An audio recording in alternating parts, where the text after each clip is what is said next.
পূর্ব বর্ধমানের মঙ্গলকোট ব্লকের ক্ষীরগ্রাম প্রাথমিক চিকিৎসা কেন্দ্র একসময় এ অঞ্চলের মানুষের চিকিৎসার একমাত্র গুরুত্বপূর্ণ সম্বল ছিল।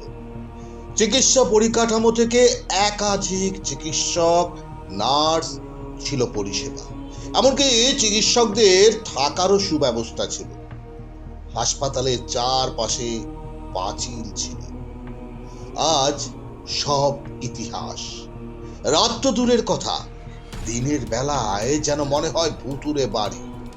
দরজা জানলা নেই বিল্ডিং গুলোতে, চারিদিকে আগাছা।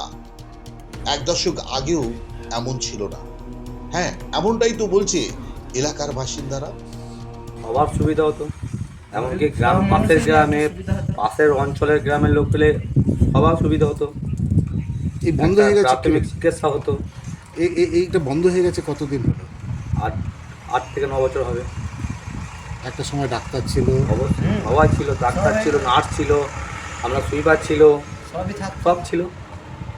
আমরা দেখেছি। আমরা এই 2000 সালে বন্যা হয়েছে, এখানে আমরা বাস করেছি। এসে তাদের সঙ্গে বাস করেছি। এই ঘরগুলো তখন তো এত স্টাফ ছিল না, এত ঘর আছে, এত স্টাফ ছিল না, ঘর তো খালি ছিল। তো আমরা তখন এখানে এসে বসবাস করেছি 2000 সালে বন্যার সময়।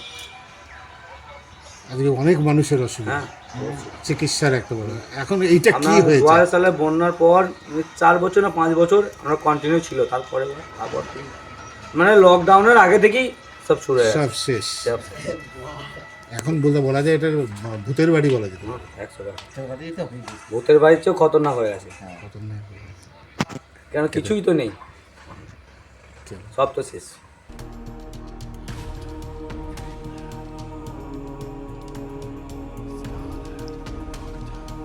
আজ একটি হাসপাতাল থেকে উপস্বাস্থ্য কেন্দ্র হয়েছে, তাই সামান্য কিছু হলেই কাটোয়ায় ছুটতে হয় সাধারণ মানুষকে।